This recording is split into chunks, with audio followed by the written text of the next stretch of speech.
Selamat siang anak-anak. Siang, Pak.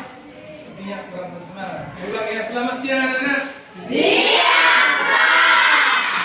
Oke, hari ini kita kembali lagi belajar IPA, tapi seperti biasa kita awali dulu dengan bernyanyi dan berdoa. Siapa yang bersedia untuk bernyanyi dan berdoa? Iya, maju. Ini juga. Ketua kelas tidak hadir ya? Wakilnya mana? Siap. Berdiri. Siap. Teman-teman pada sudah bernyanyi dari Sabang sampai Merauke. 1, 2, 3 ya. Dari Sabang sampai Merauke, berjalan pulau-pulau, sambung menyambung menjadi satu. Itulah Indonesia. Indonesia tanah airku, aku berjanji padamu, menjunjung tanah airku Indonesia. Teman-teman mari kita ulangi kita masing-masing. Kamu belajar, bukan hati dan pikiran kamu. Agar kami dapat menjadi orang-orang yang berdoa keputusan, orang-orang yang percaya, orang Tuhan Yesus Kristus adalah kami. Amin.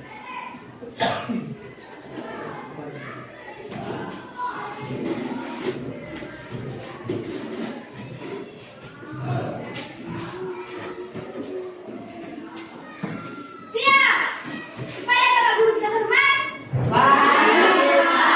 Selamat pagi, silakan.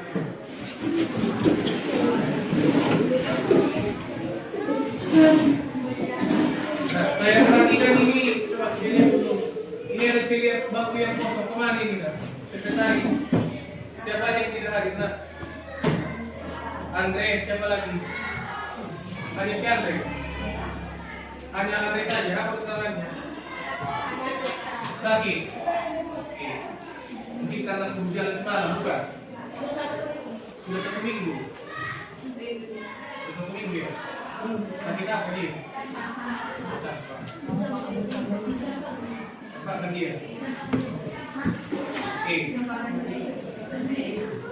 Ya, coba yang lain dijaga kesehatannya. Seperti semalam saya lihat hujan pun ditembus pula. Saya nggak tahu kenapa supaya sakit dia ya kan. Disengaja ditembus hujan dengan sakit. Besok di sekolah ya kan. Jadi dia saya harap jangan seperti itu ya. Pak. Ya. Ini kita akan lanjut pelajaran kita. Nah, tapi sebelumnya Bapak mau tanya dulu. Minggu yang lalu pelajaran apa? Siapa yang masih ingat pelajaran kita minggu yang lalu? Katakan jangan koyokan. Kalau koyokan itu yang apa itu? Nah, coba. Gimana? Tentang zat adiktif atau adiktif? Adiktif. Apa yang kamu ingat mengenai zat adiktif? Jadi dia. Bagaimana zat adiktif itu? Bagaimana kemarin zat adiktif itu?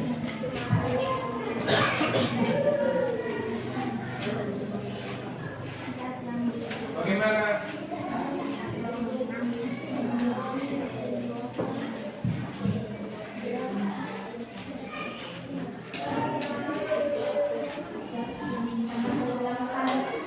Zat yang adiktif. Jangan lupa dia pelajaran yang minggu lalu. Zat adiktif itu yang bagaimana? Zat yang dapat menyebabkan kecanduan. Kalau zat yang ditambahkan ke dalam makanan itu dia zat adiktif. Ya. Nah, hari ini kita lanjut materi yang baru. Nah, Nah, Bapak akan tayangkan satu gambar. Coba kamu perhatikan dulu gambar ini. Lihat gambarnya ke belakang. Natali ya, kelihatan. Nah, coba Natali ya. Apa yang bisa kamu lihat dari gambar ini, Nak? Dua orang yang sedang mengendarai sepeda motor. Dua orang yang mengendarai sepeda motor. Olivia, ada Olivia. Kan si Olivia akan penting. Kira-kira di sini sepeda motor ini gunanya untuk apa? Untuk apa sepeda motor di sini? Kendaraan. Atau bahasa lainnya apa? Apa bahasa lain kendaraan? Alat transportasi. Nah, kendaraan ini saya yakin sudah familiar semua ini dengan kendaraan motor ya kan, atau kereta, ya kan? Kalau di kampung kita ini bilang apa ini? Kereta, ya kan? Kalau di kampung bapak namanya motor. Nah, tapi sama itu. Motor atau kereta ini setiap hari kita gunakan sebagai alat transportasi atau biasa kita bilang dengan kendaraan. Transportasi berarti mengantarkan kita satu tempat ke tempat lain. Kamu berangkat ke sekolah dari rumah menggunakan sepeda motor, berarti sepeda motor itu sebagai alat transportasimu. Oke, nah di dalam tubuh kita juga ada alat transportasi yang mengangkut zat-zat dari satu tempat ke tempat yang lain, dari satu bagian tubuhmu ke bagian tubuh yang lain. Namanya darah. Oke, darah. Ini yang mau kita pelajari hari ini.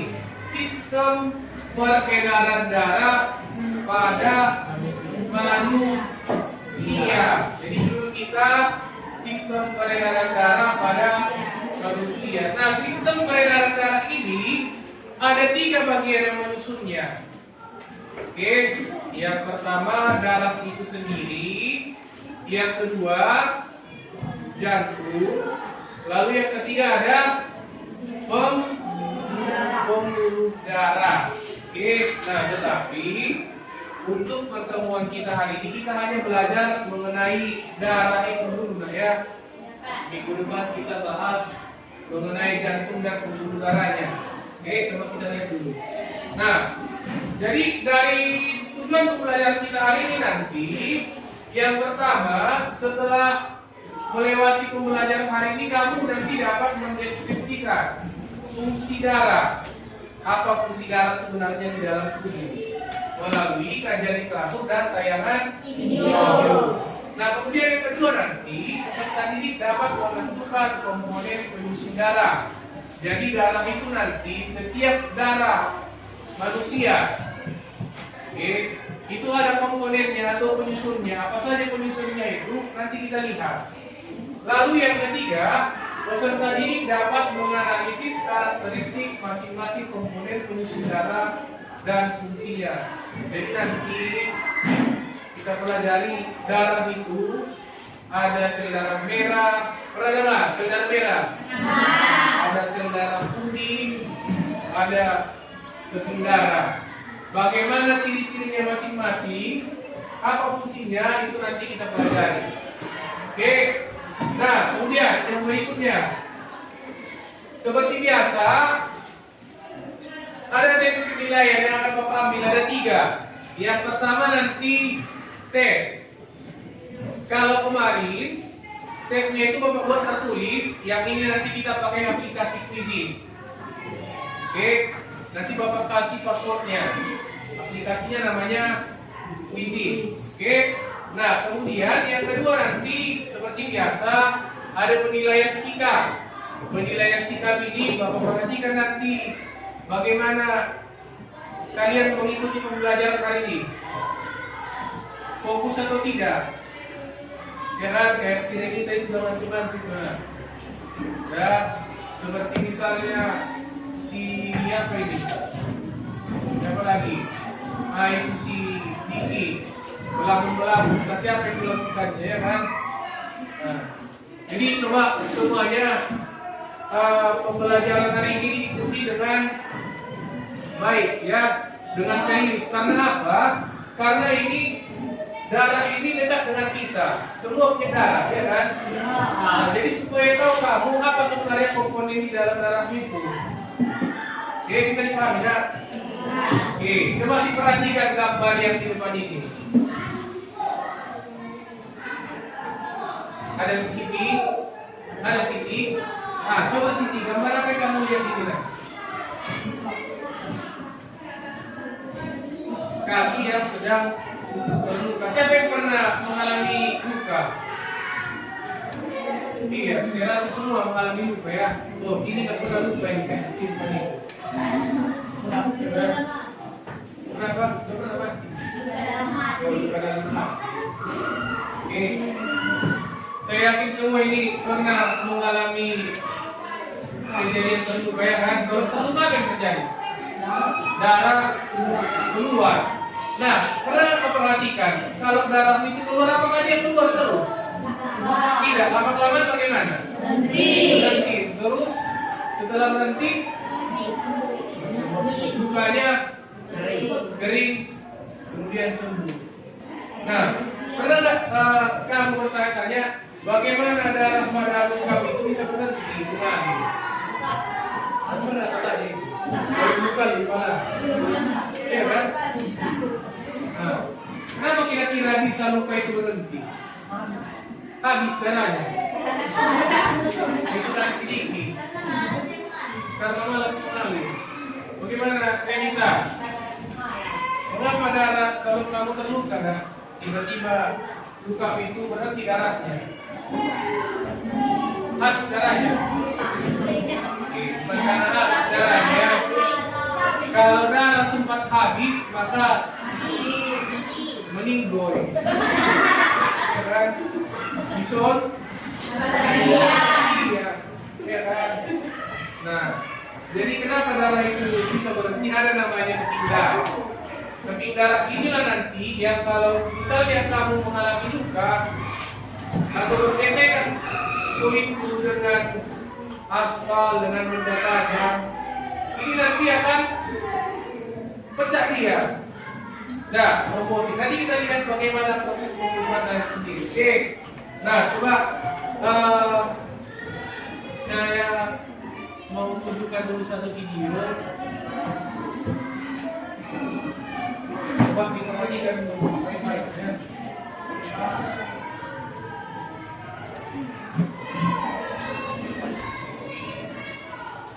Bluetooth mode.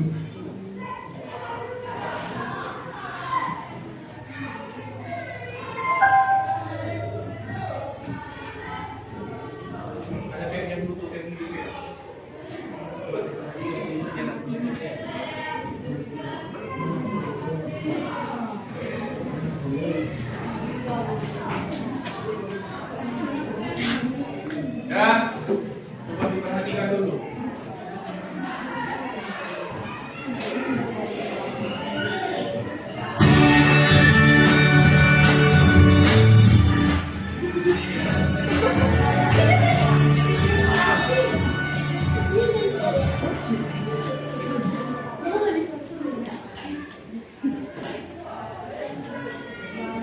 Hai teman-teman, selamat datang kembali di Gia Academy YouTube channel. Semoga teman-teman selalu sehat dan terus semangat. Oh iya, teman-teman pernah melihat proses berikut? Nah, gambar ini menunjukkan proses transfusi darah yang dilakukan ketika seseorang kehilangan banyak darah. Proses transfusi darah harus memperhatikan syarat-syarat tertentu. Salah satunya, pendonor dan resipien harus memiliki golongan darah yang sesuai. Hal tersebut bertujuan untuk menghindari terjadinya penggumpalan darah di tubuh resipien. Mengapa dapat terjadi penggumpalan darah? Komponen apa yang berperan dalam penggumpalan darah? Apa saja komponen yang menyusun darah? Untuk menjawab pertanyaan tersebut, yuk simak video ini sampai selesai. Kita akan belajar tentang komposisi dan golongan darah. Tahukah kamu volume darah manusia berjumlah kurang lebih 8% dari total berat badan manusia, yaitu sekitar 4,5 sampai 5,5 liter. Darah pada tubuh kita tersusun atas 55% plasma darah dan 45% sel-sel darah. Nah, volume darah yang banyak itu terdiri dari apa aja ya? Kita bahas satu persatu komponen penyusun darah manusia. Pertama, plasma darah. Plasma darah pada tubuh kita tersusun atas 90% air dan 10% sisanya berupa zat-zat yang terlarut di dalamnya, seperti protein, garam-garam atau ion, nutrisi, hormon, karbon dioksida, dan sampah nitrogen. Air pada plasma darah digunakan untuk melarutkan zat-zat lain. Selanjutnya ada nutrisi seperti glukosa, asam amino, dan asam lemak. Nutrisi ini berguna untuk cadangan makanan di dalam sel dan molekulnya dapat diuraikan lagi. Berikutnya protein. Ada beberapa jenis protein yang ada di dalam plasma darah dengan fungsi yang beragam. Ada albumin untuk mempertahankan keseimbangan air dalam darah dan jaringan, serta dapat mengatur volume darah. Kemudian globulin untuk membentuk antibodi yang berguna untuk kekebalan tubuh, fibrinogen berperan dalam proses penggumpalan darah, lisin menghancurkan atau memecah antigen, presipitin untuk menyedapkan antigen, antitoksin untuk menetralkan racun, dan optimisin untuk memacu sifat fagosit pada leukosit. Komponen dalam plasma darah selanjutnya adalah garam-garam atau ion seperti natrium, kalium, kalsium, magnesium, klorida, dan bikarbonat yang berguna untuk menyeimbangkan tekanan osmosis, mempertahankan pH atau buffer fungsi saraf dan otot, serta mengatur permeabilitas membran sel. Ada karbon dioksida yang merupakan hasil respirasi sel dan dibawa ke paru-paru untuk dibuang. Kemudian hormon yang akan mempengaruhi aktivitas organ yang dituju, dan sampah nitrogen sebagai hasil metabolisme yang akan diekspresikan ke ginjal. Selain plasma darah, darah juga mengandung sel-sel darah. Pastinya teman-teman tahu kan ada sel darah apa saja? Pertama ada sel darah merah atau eritrosit, berikutnya ada sel darah putih atau leukosit, dan ada keping darah atau trombosit. Kita bahas lebih lanjut. Pertama, sel darah merah eritrosit.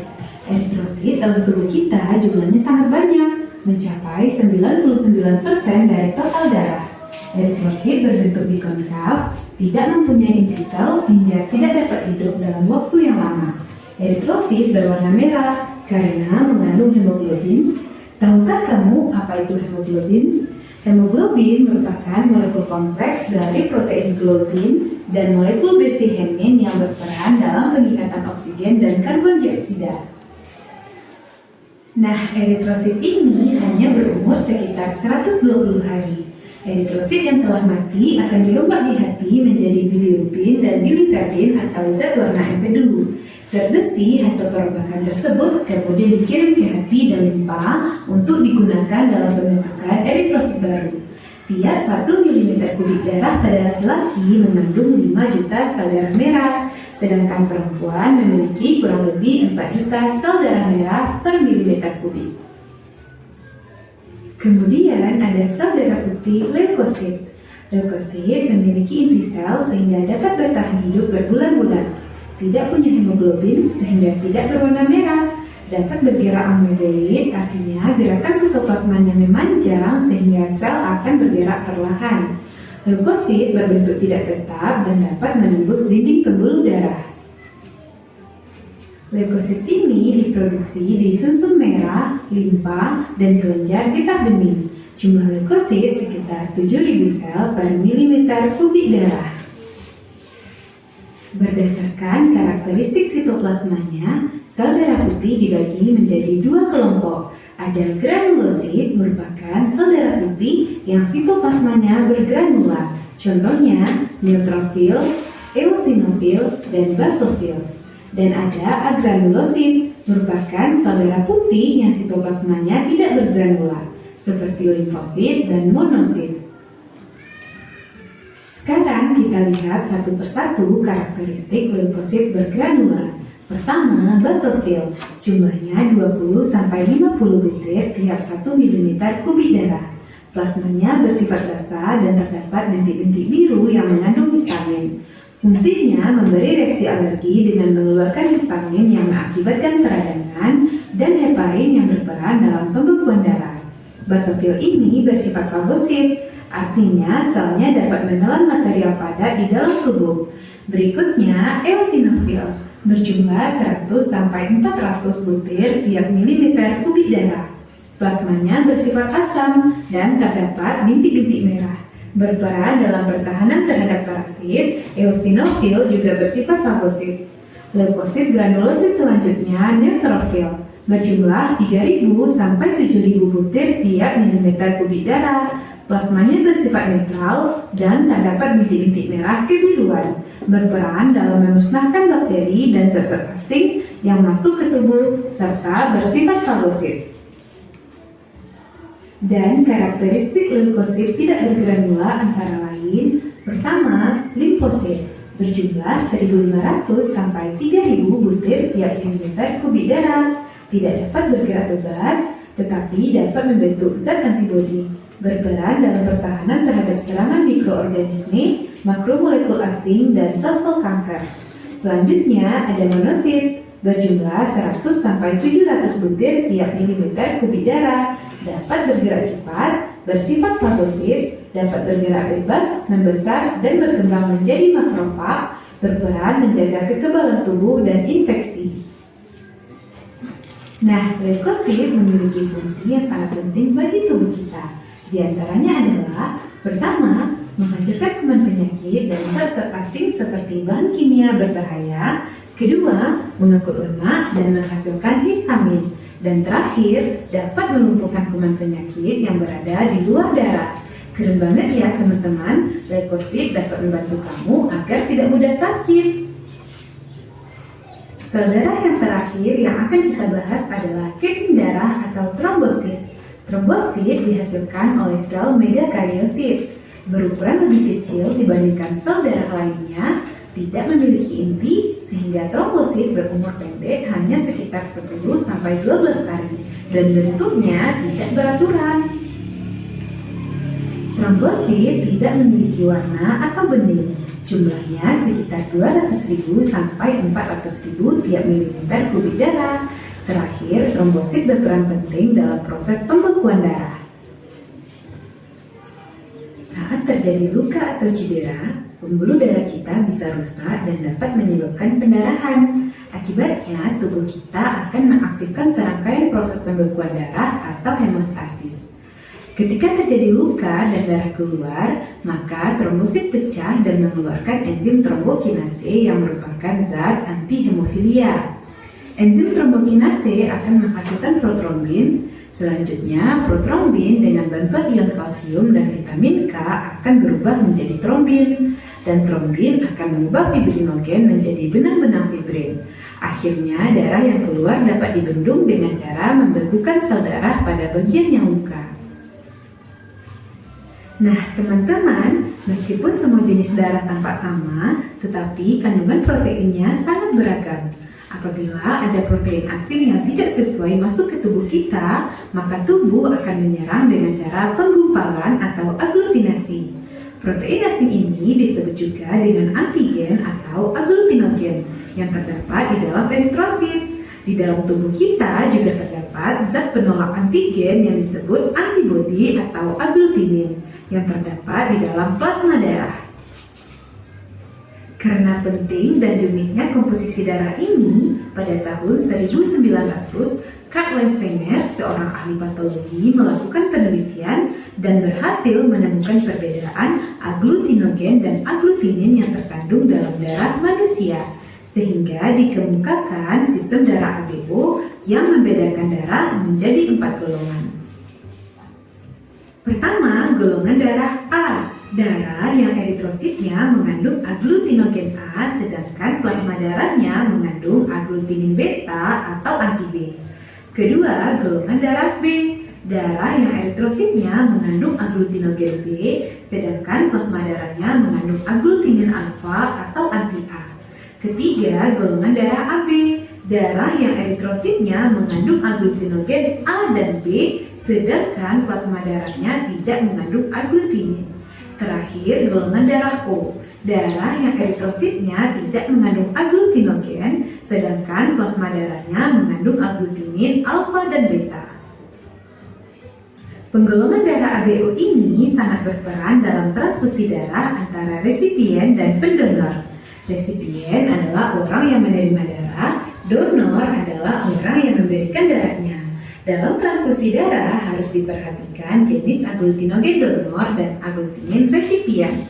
Kamu harus tahu kalau golongan darah O disebut donor universal karena tidak memiliki antigen sehingga mampu memberikan darah ke semua golongan darah. Dan golongan darah AB disebut resipien universal karena tidak memiliki antibodi sehingga dapat menerima darah dari golongan darah manapun. Tapi pada praktiknya hal tersebut jarang dilakukan karena kemungkinan adanya ketidakcocokan darah di luar sistem ABO. Gimana? Sampai di sini kamu bisa kan memahami tentang komponen darah dan golongan darah? Nah, agar kamu lebih paham, kita coba selesaikan soal-soal berikut. Dari tayangan video, nah, ada yang ditanyakan? Ada yang mau ditanyakan?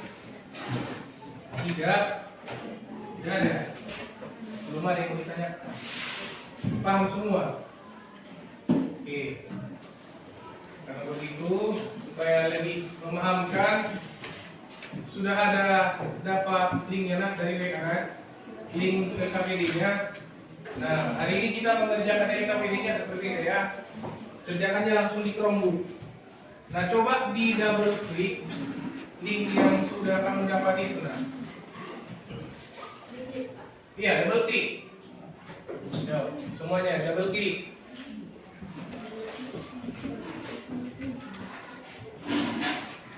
Ya, sudah diisi nama anggotanya. Sudah. Coba dikerjakan lagi, nah, ayo dikerjakan. Kalau tidak mengerti ditanyakan ya, diisi namanya apa benar.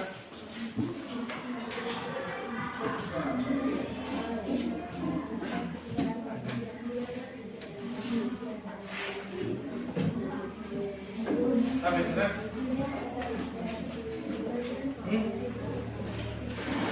Kenapa? Tidak bisa. Jaringan tidak bagus.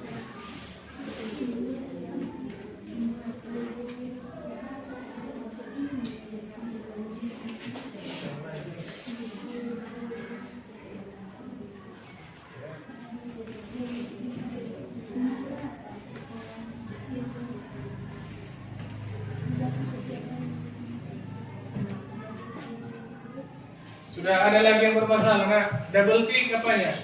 Linknya di double klik. Geser ke bawah, geser ke bawah. Nah, diisi nama kelompoknya, lalu dibaca petunjuknya, dikerjakanlah.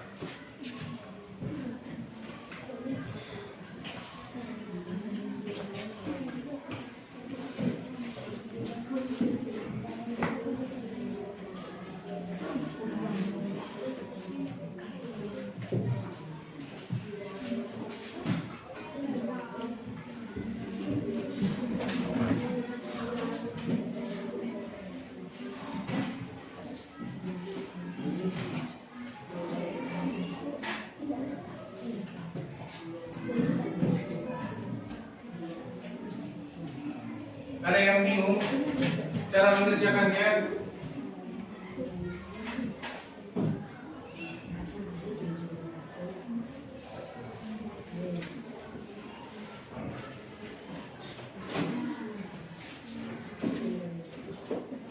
Semua bekerja ya, semua bantu temannya, ayo.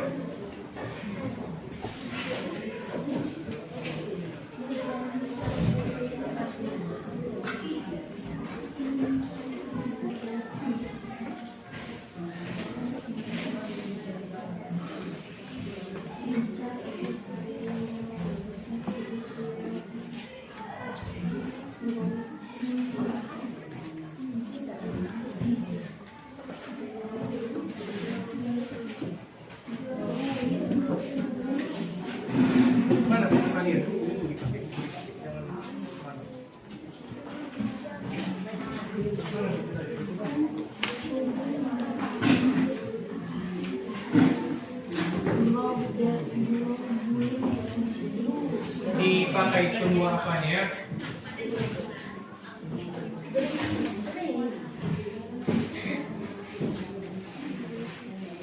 Udah sampai mana? Sebagian mencari sebagian apa?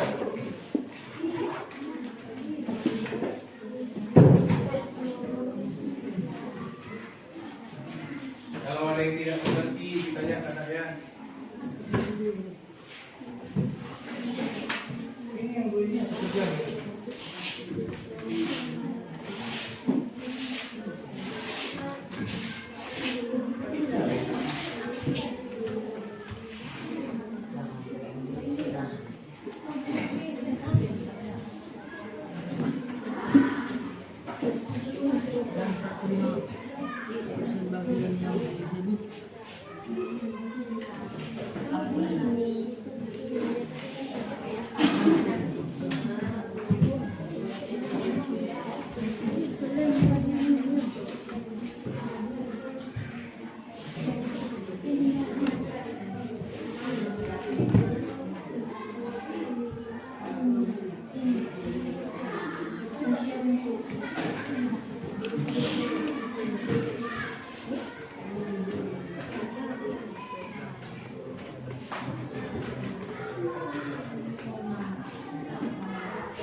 Ada masalah? Bisa?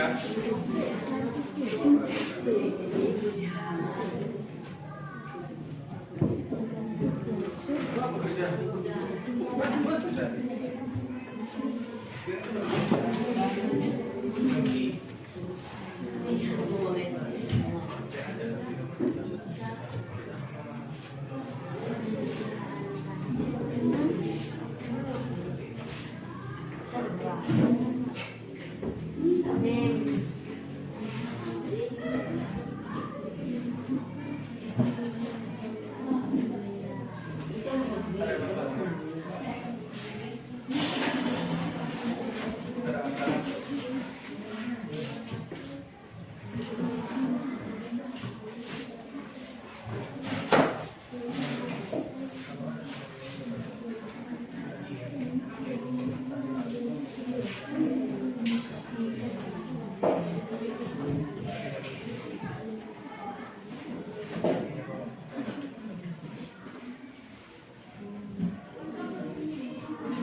Apa itu?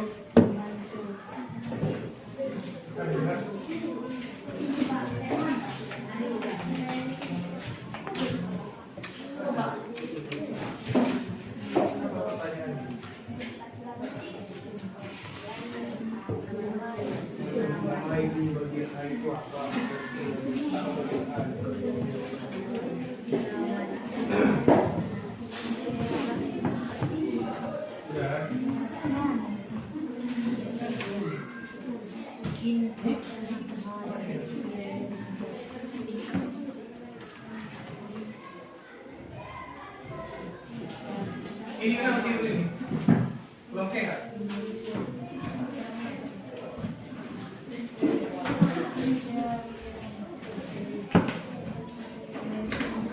Mana yang tidak bisa?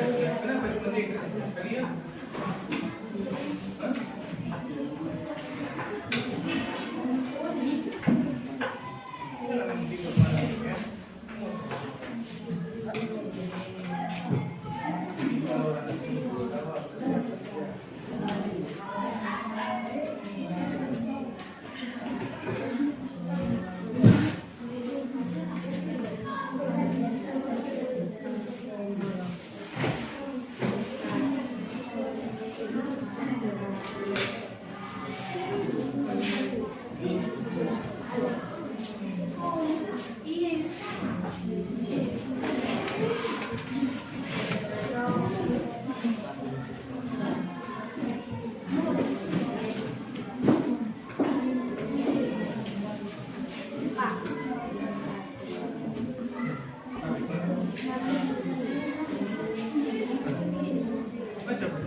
yang sudah selesai.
Ada yang sudah selesai. Ada yang masih kesulitan nggak?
Sudah.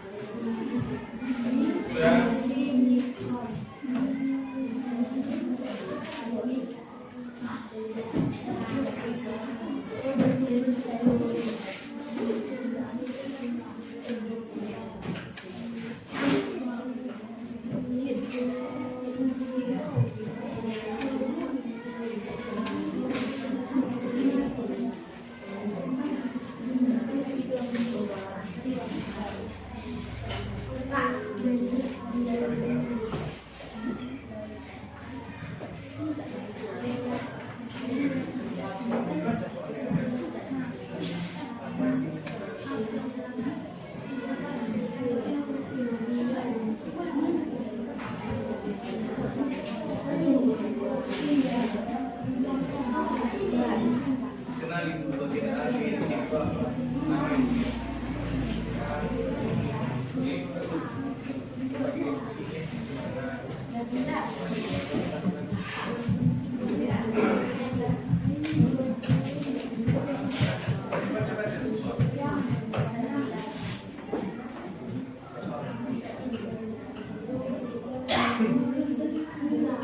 Identifikasi, nanti kalau identifikasi dia akan dijelaskan.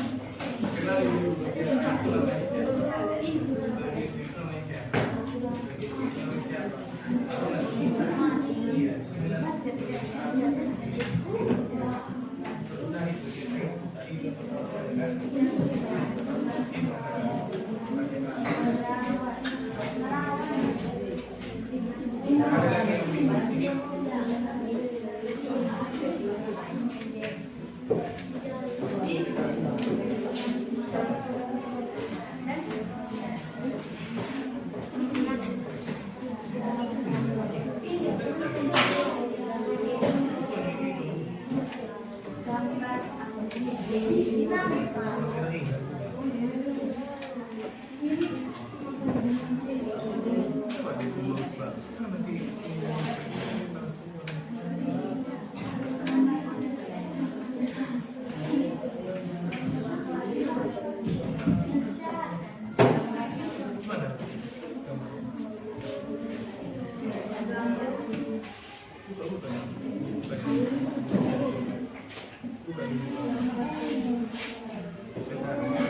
ini.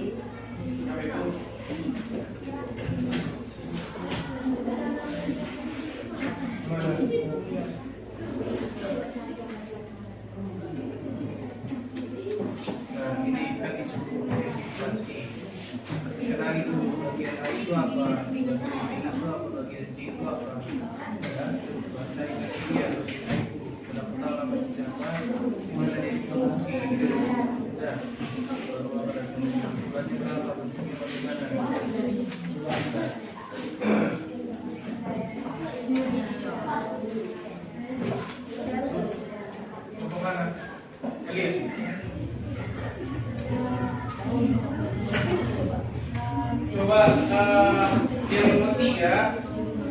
yang nomor 3 itu diperhatikan baik-baik gambarnya ya. Diperhatikan baik-baik gambarnya.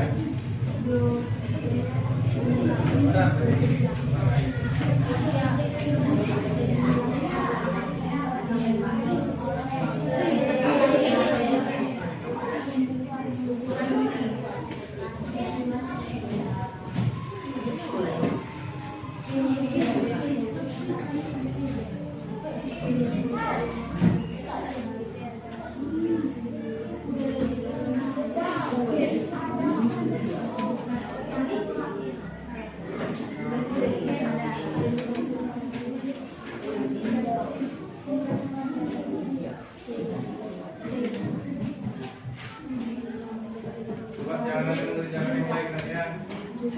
Fokus. KPD yang dikerjakan. Gerak.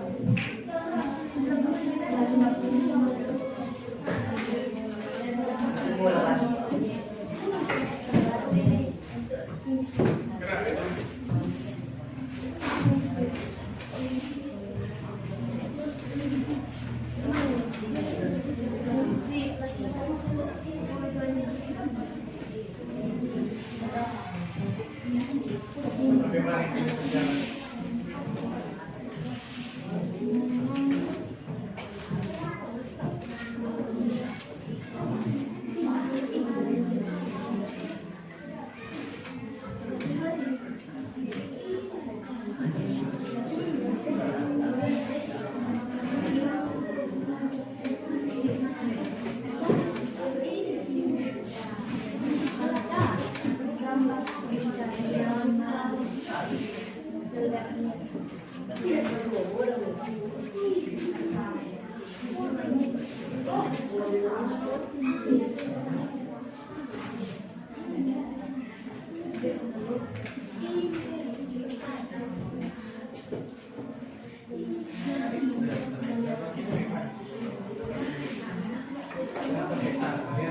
Salah nanti, salah namanya, salah itu semua nanti.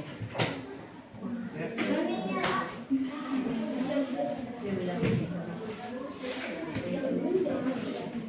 Mana? Mana jadinya? Kalau minum juga itu.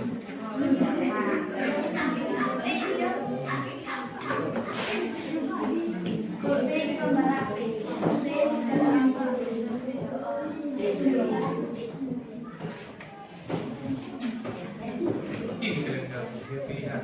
Itu kan gak kelihatan. Ini di sini kan kelihatan.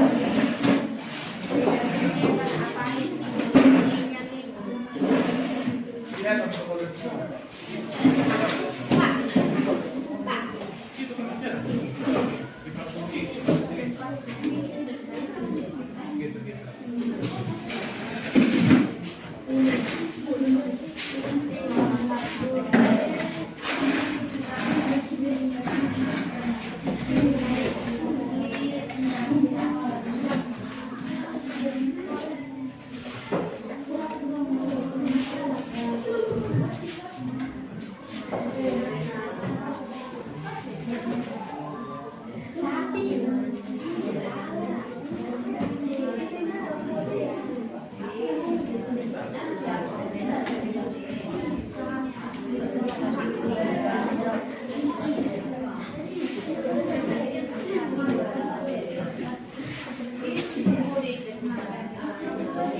Ada yang sudah selesai. Ada yang sudah selesai. Belum.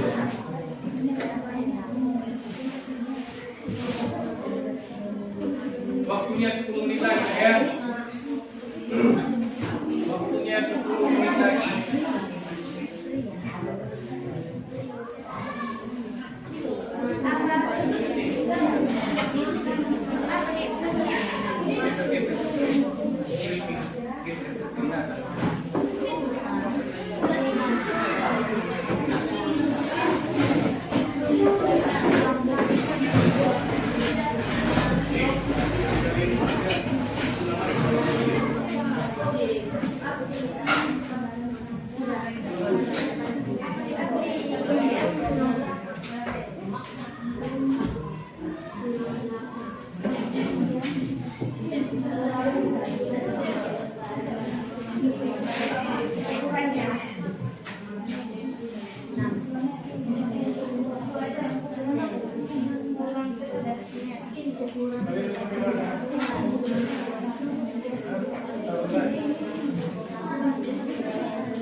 Siapa yang datang 2 orang? Andre. Kami 34.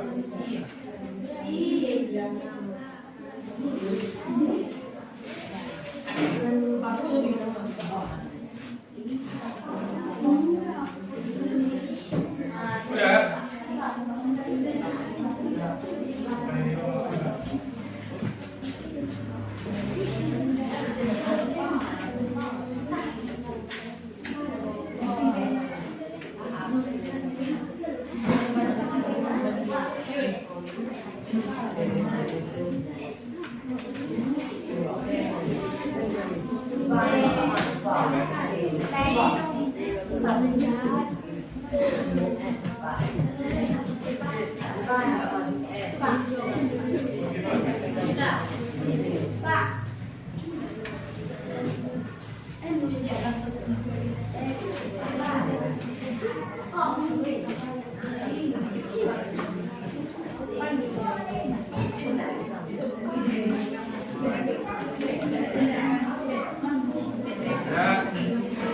ini sudah selesai.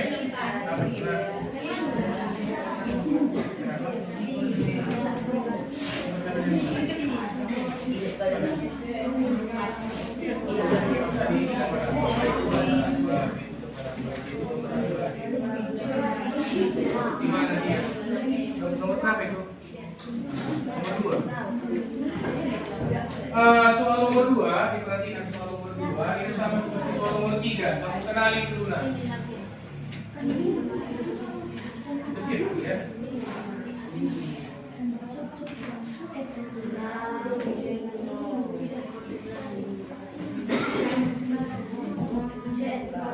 Soal nomor 2 itu sama seperti soal nomor 1 nah ya. Sama seperti soal nomor 1, kenali dulu dia A, B, C, D, E itu apa. Lalu kelompokkan dia termasuk granulosit atau tidak. Ada tadi penjelasannya. Ada tadi di video granulosit dengan agranulosit. Ada kan? Ada. Kelompokkan lagi di mana dia? Granulosit yang mana agranulosit? Ayo waktunya tinggal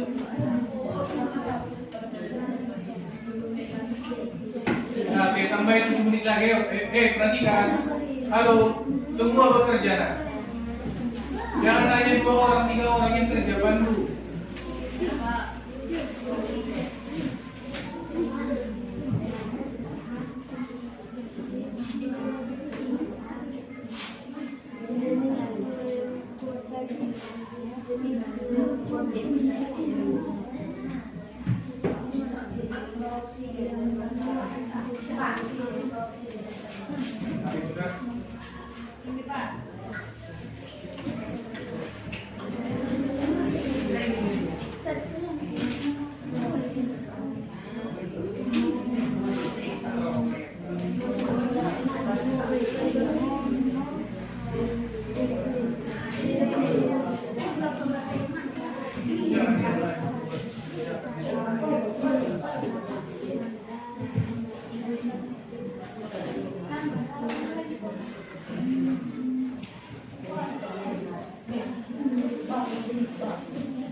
Perhatikan, halo. Soal nomor 2, kenali dulu dia bagian A, B, C, D, E itu apa. Setelah itu, kelompokkanlah dia termasuk granulosit yang mana. Termasuk granulosit yang mana.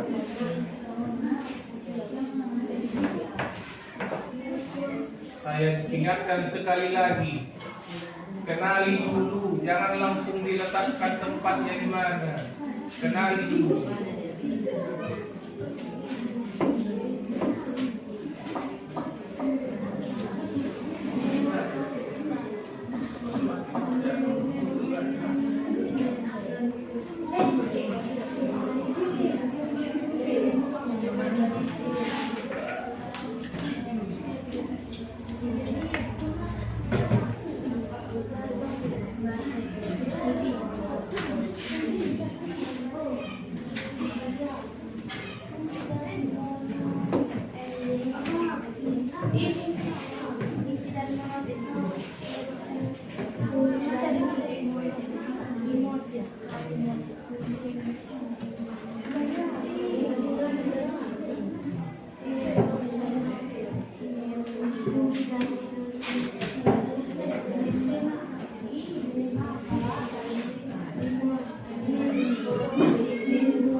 Agak dipercepat nak ya.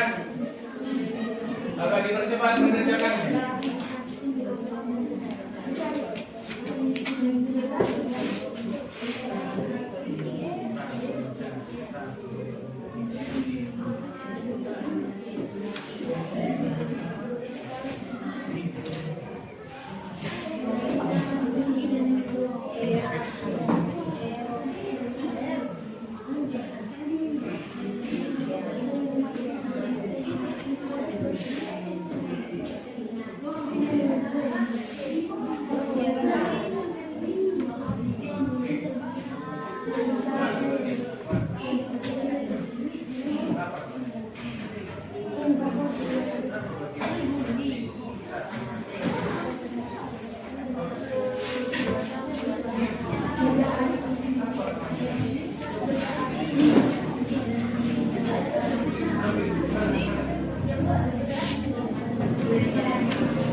Kalian sudah bagaimana?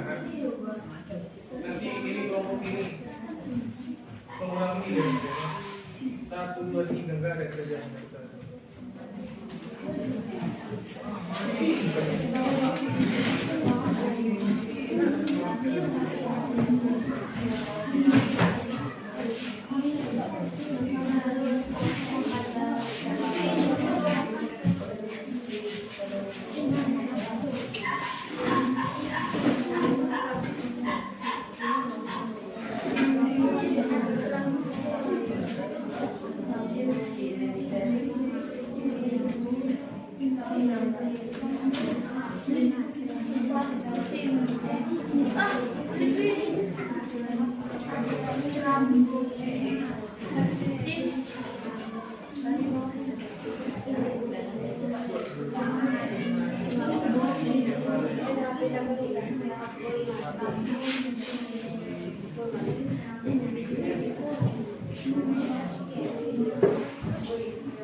Ada dari pembolongan darah di videonya kan? Ya.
Minggu depan kamu boleh.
ke siapa? Donor itu tadi apa donor?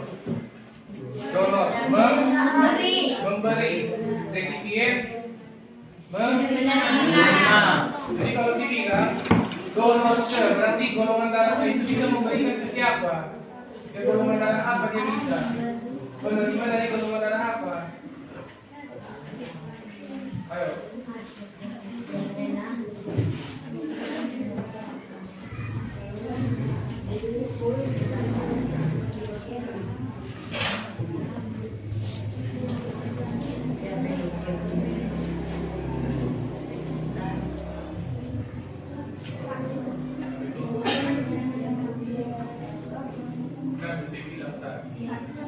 Golongan darah A, adutinogennya apa?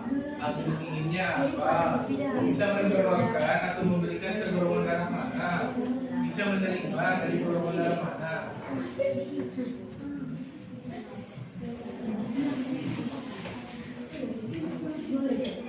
Ayo, waktunya 5 menit lagi, ayo.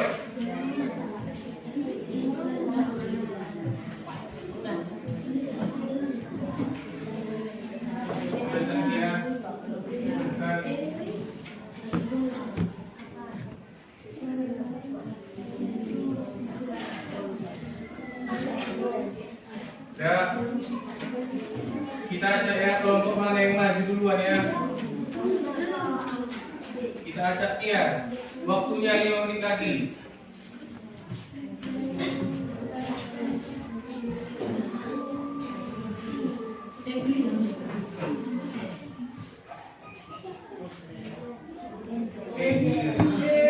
Mana kelompok perhatikan.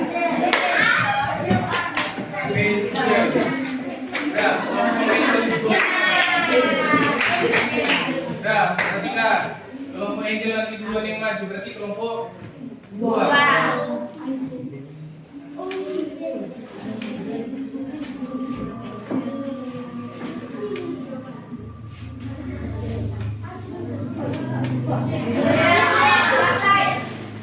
Kelompok yang kedua nanti maju.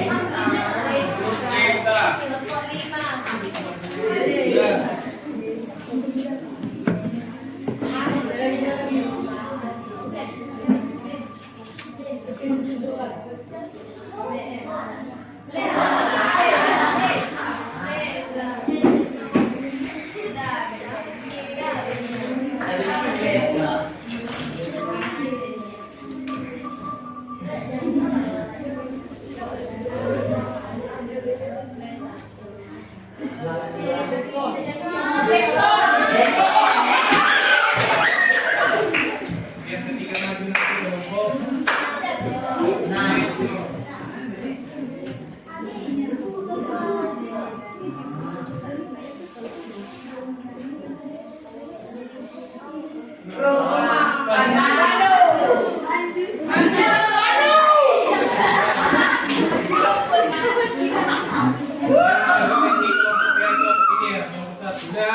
Udah bisa presentasi 5 menit lagi cepat.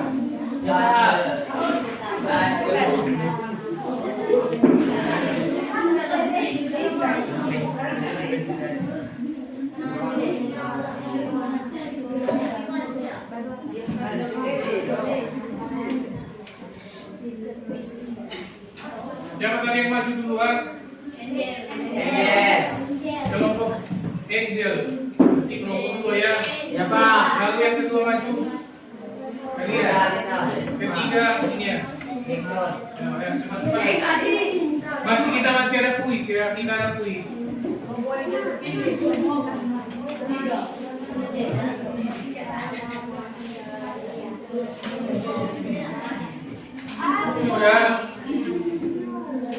Udah, ayo siap, silakan kelompok 2. Jadi perhatikan karena waktu ini kan ada 4 soal ya kan, 4 kegiatan. Jadi kelompok yang pertama maju itu hanya membacakan hasilnya yang nomor 1. Kelompok yang kedua maju hanya membacakan hasilnya yang nomor 2, gitu aja. Kelompok yang ketiga maju membacakan nomor 3. Dan oke, silakan kelompok.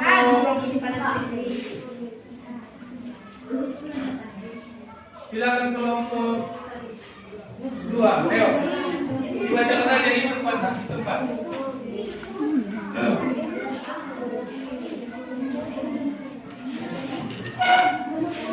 Seperti ini.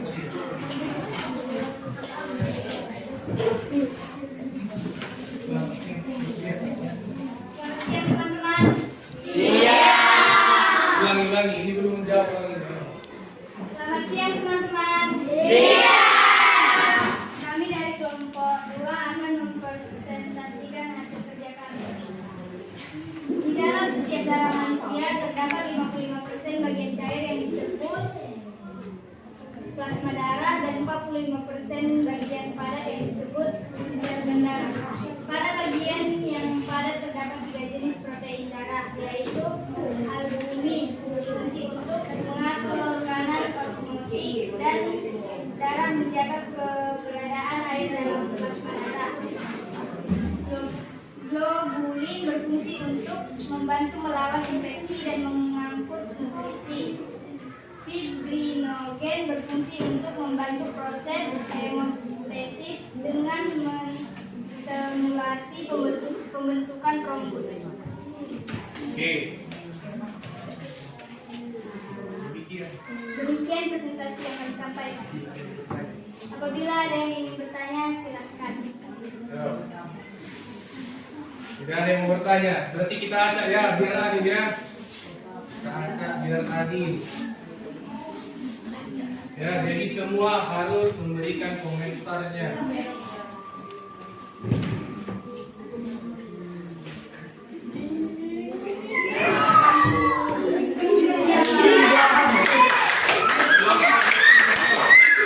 Silakan ditanggapi pekerjaan mereka. Ayo, kelompok L3. Coba dibacakan ulang lagi artinya. Makanya yang lain diperhatikan ya. Yang lain diperhatikan, ayo. Apa yang mau ditanggapi?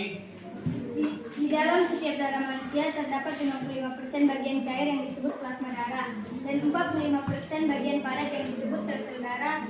Pada bagian yang padat terdapat 3 jenis protein darah, yaitu 1. Albumin, berfungsi untuk mengatur tekanan osmotik darah, menjaga keberadaan air dalam plasma darah. 2. Globulin, berfungsi untuk membantu melawan infeksi dan mengangkut nutrisi.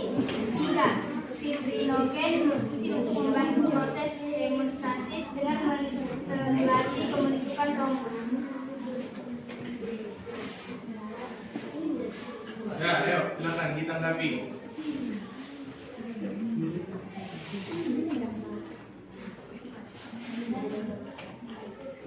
Kami cuma bedanya yang air itu Pak, albumin. Kenapa kalian buat alumni itu? Kasih alasannya. Jawaban kami mengatur tekanan osmotik darah, menjaga keberadaan air dalam plasma darah sehingga bisa. Kenapa? Apa yang A? Sehingga bisa mempertahankan formula. Oh, itu apa? Coba. Albumin. Albumin, apa fungsi albumin? Mengatur tekanan osmotik darah, menjaga keberadaan air dalam plasma darah. Menjaga tekanan osmotik darah. Nah, kalian? Ada lanjutan Pak. Nah, apa lanjutannya? Sehingga bisa mempertahankan volume darah. Ya. Berarti sama ya. Sama kan? Mengatur tekanan osmotik darah ya kan? Jadi tidak ada yang beda. Ada Pak. Tidak.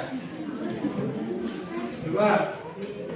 Tadi dulu lagi. Mana tahu ada yang mau memberikan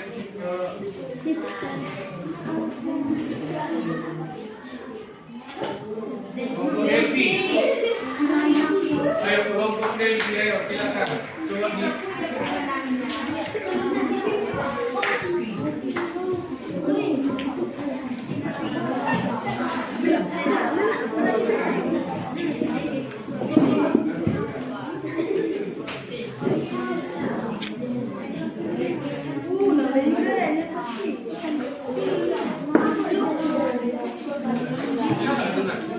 Yang lain perhatikan kan?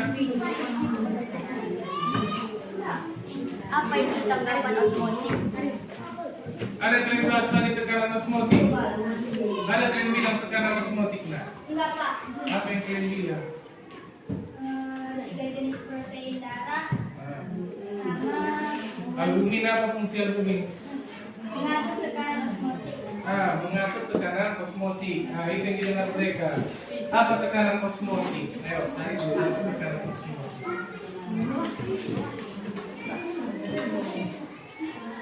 Kenapa berdiri? Kenapa?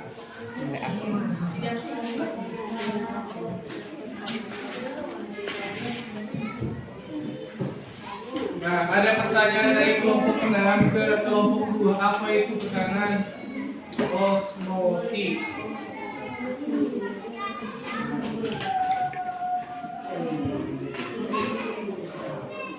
Tekanan osmotik adalah tekanan yang dibutuhkan untuk mempertahankan keseimbangan osmotik antara satu larutan dan pelarut murninya. Oke, udah. Kalian bertanya, kalian dengarkan lah. Kenapa dibilang mereka?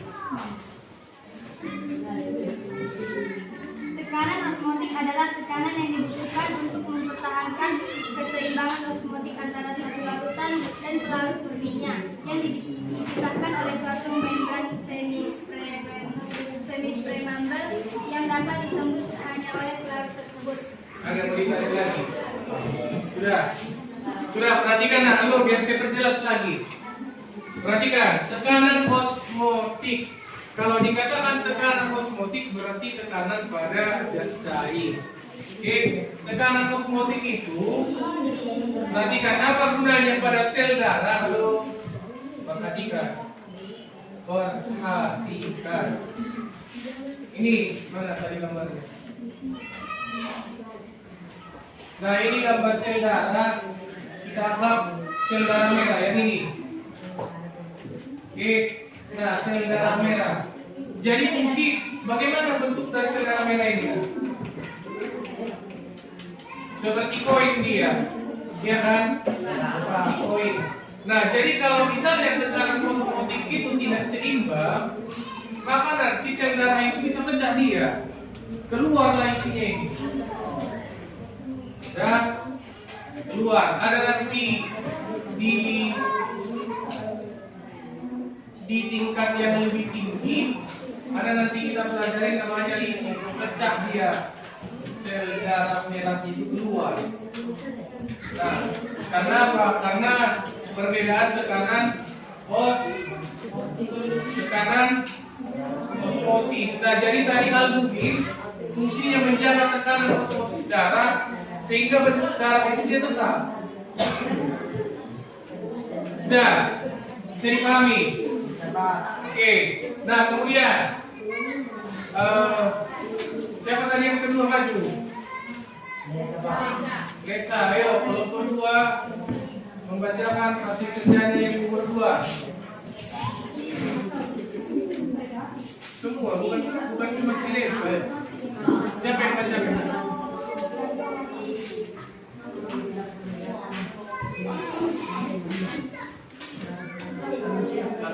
Sardoma, ayo.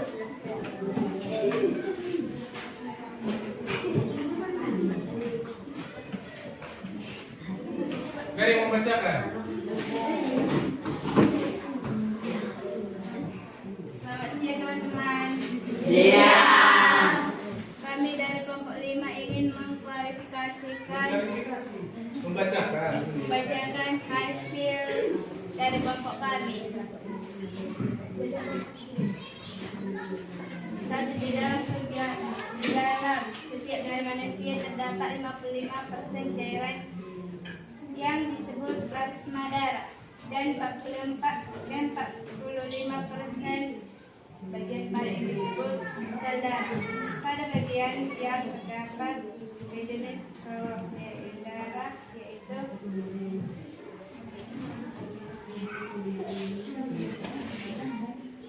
A. Albumin. Udah tadi itu. Soal nomor 1. Soal nomor 2. Nah, berarti udah nggak fokus lagi nih kan?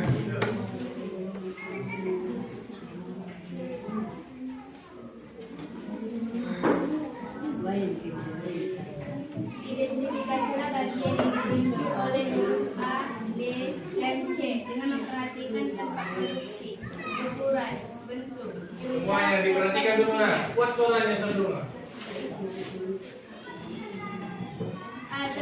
produksi.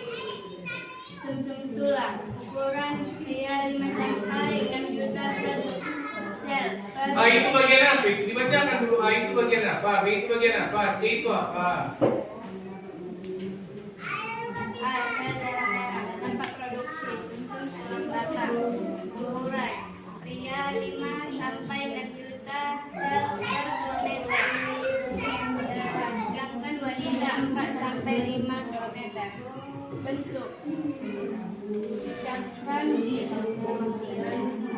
tidak berarti. Jumlah pada pria 5 sampai 6 juta, wanita 4 sampai 5 juta. Fungsi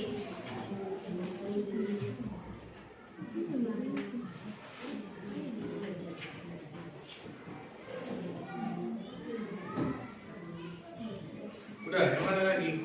Udah siap?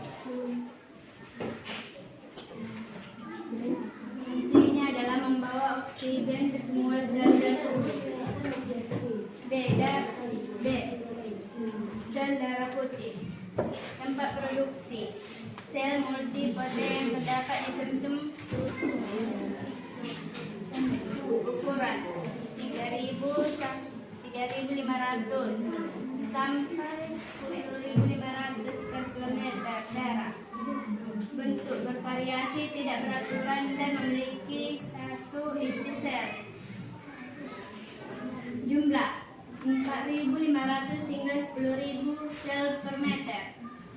Fungsi parasit serta zat berbahaya yang masuk ke dalam tubuh. Gambar C. Trombosit. Tempat produksi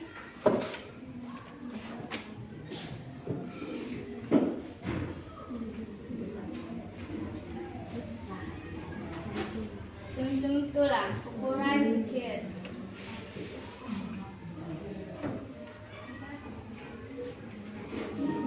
Bentuk kecil sekitar 2 sampai 4 dengan bentuk bulat atau lonjong.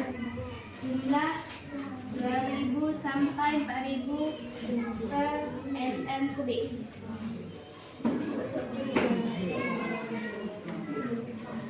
Fungsi pembukuan darah. Oke, ada yang mau menanggapi kan? Ya, ditanggapi dulu. Kerjaan dari kelompok 5.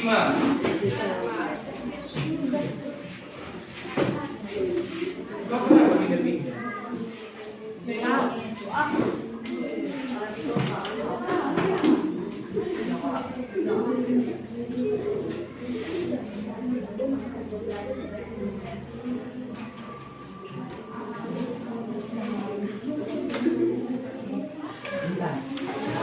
Ayo, silakan kelompok Intan kasih tanggapan enggak?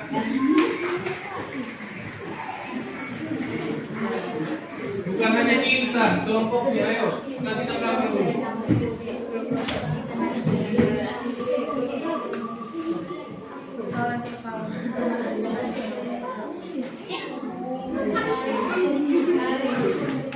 Nah, Intan, kelompok Intan dan kelompok Farida yang berikan tanggapan dulu.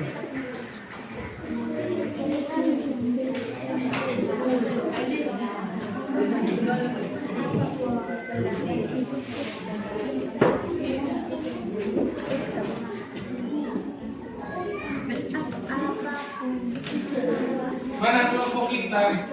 Ayo, silakan ditanggapi dulu pekerjaan mereka.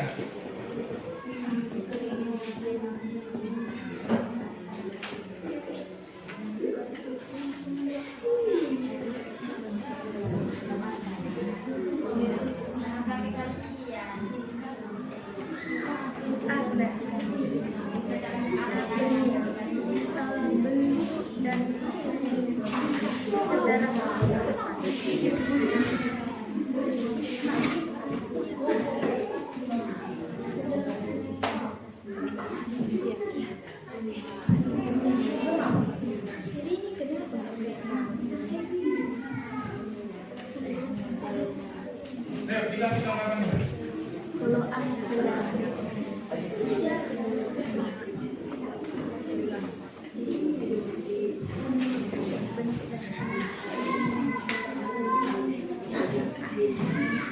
Ya, kelompok Karina dulu kan. Ya, Karina lagi ya. Ya, Karina dulu. Karina, ayo, kelompok Karina. Bentuk dan fungsi sel darah putih apa yang D? Dan fungsi.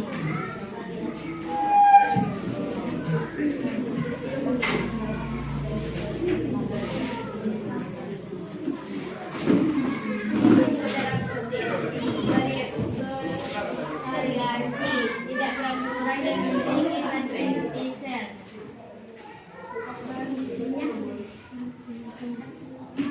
Sebagai parasit serta zat berbahaya.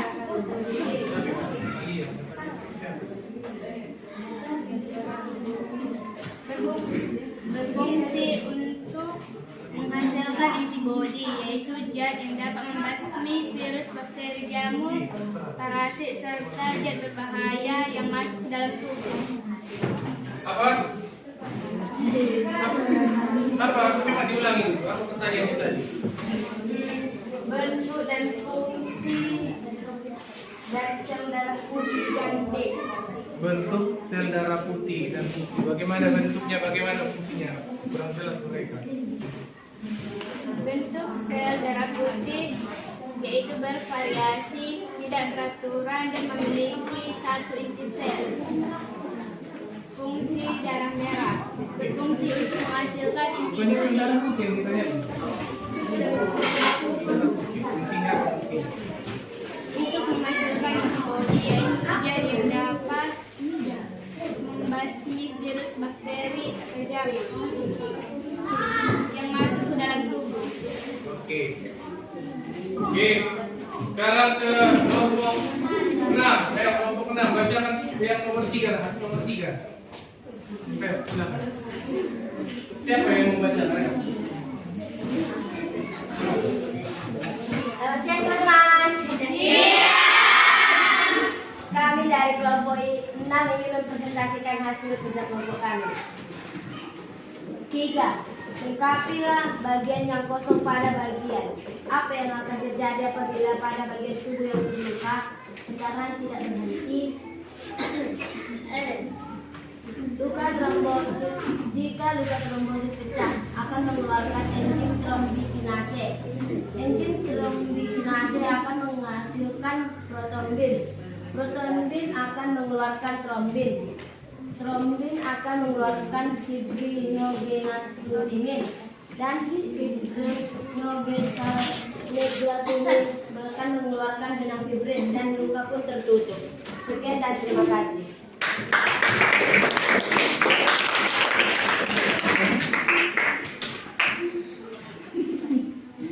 Oke. Ada yang mau dikomentari kan? Ini harus diajar, ini baru mau berkomentar. Iya Pak. Iya. Harus diajar. Oke, kita baca ya. Ini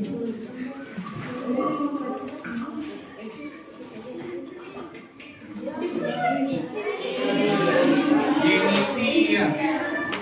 Dari kelompok 1, ayo komentarin lah. Kemudian satu lagi kita cari ya. 2 komentar saja. Berikan tanggapan, berikan komentar. Nah,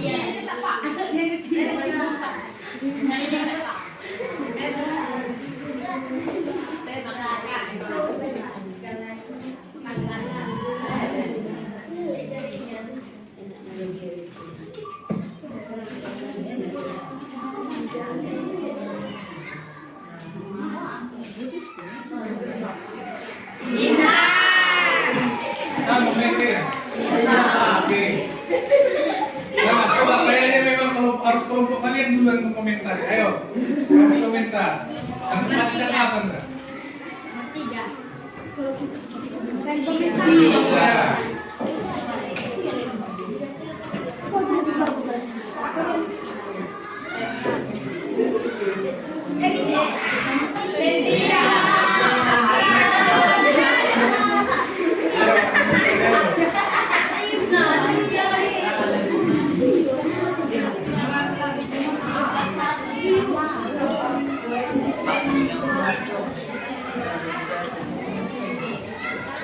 komentarnya. Kasih tanggapan.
Nah, coba diulangi untuk kata mereka. Ulangi.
Kenapa? Apa masalahnya?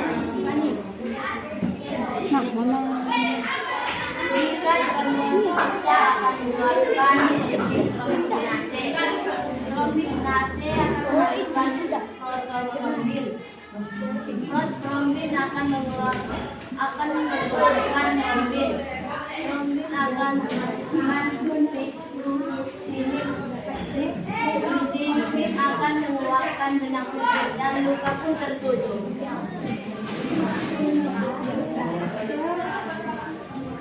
Ya, berikan tanggapan kalian.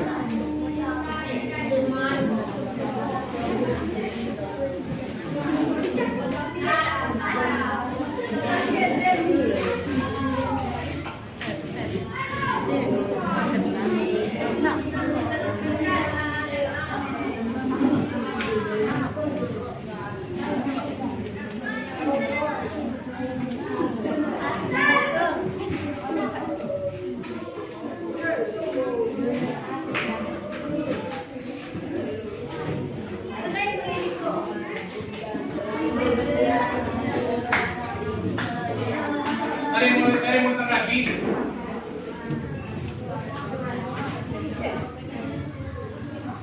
Tidak ada. Oke. Ada kelompok lain yang mau menanggapi nanti? Ada yang mau ditanya dari kelompok mana? Ada kelompok Karina ada? Ada Pak. Nah, silakan. Trombosit pecah mengeluarkan Enzim trombinase. Nah, kelompok kalian apa? Sama Pak. Namanya?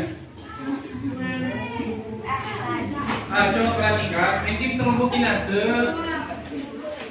Perhatikan. Nah, coba diperhatikan. Enzim trombokinase sebagian buku nanti buatnya zat anti hemofilia. Hemofilia itu darah sukar membeku. Jadi kalau ada orang penyakit hemofilia, kalau dia mengalami luka darahnya itu terus menetes sampai habis.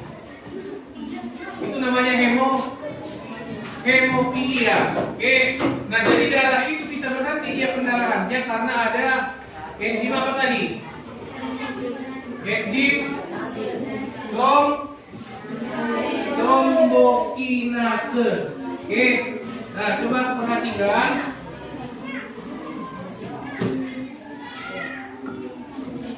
Nah, sekarang kita ke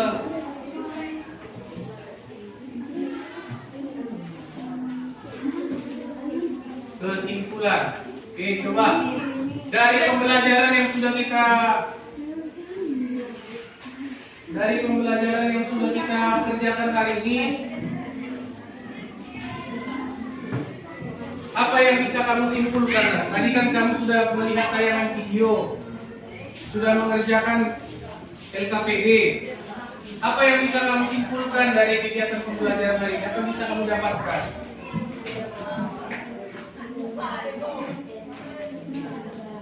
Ya, coba kelompok Natalia, apa yang bisa kalian dapatkan dari pembelajaran hari ini?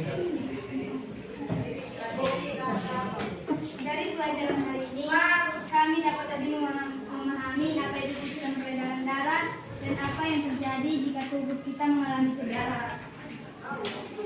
Nah, itu kesimpulan yang mereka dapatkan. Bagaimana dengan kelompok 5? Kelompok 5.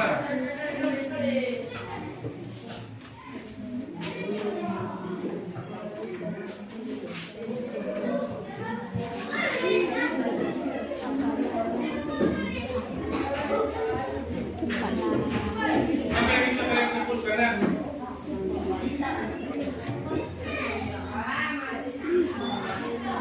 Bacakan tadi.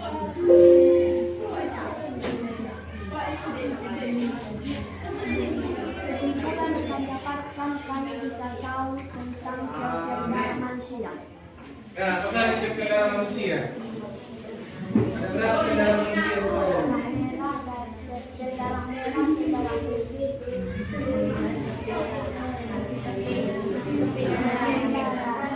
darah.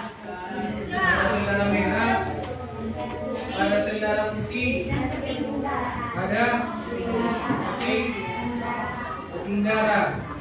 Oke, nah coba perhatikan. Nah, jadi yang pertama yang perlu kamu ketahui,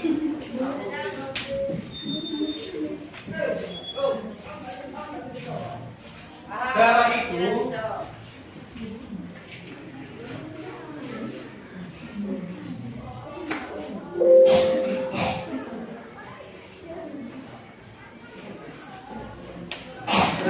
darah pada manusia itu berfungsi yang pertama itu untuk membawa makanan.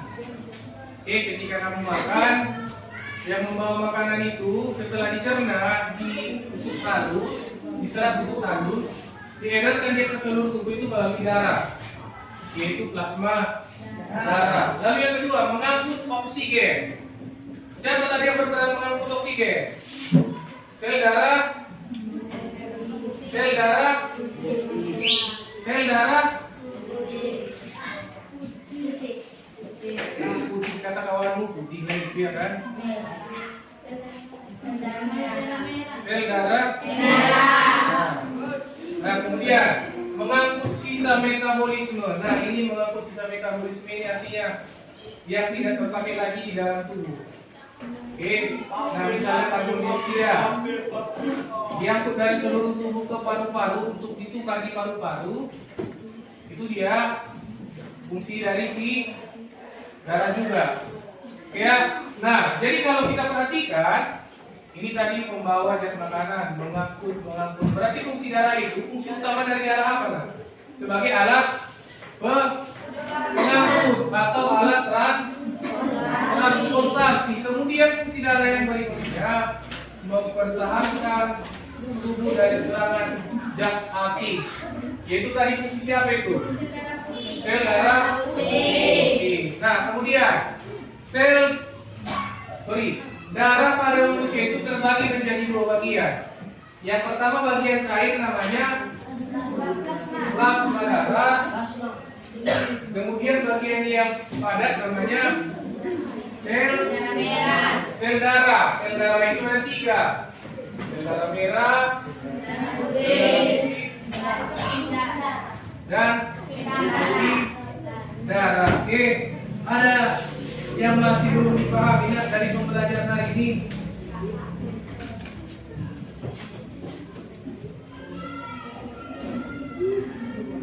Ada yang masih belum dipahami? Aku kasih kesempatan untuk bertanya.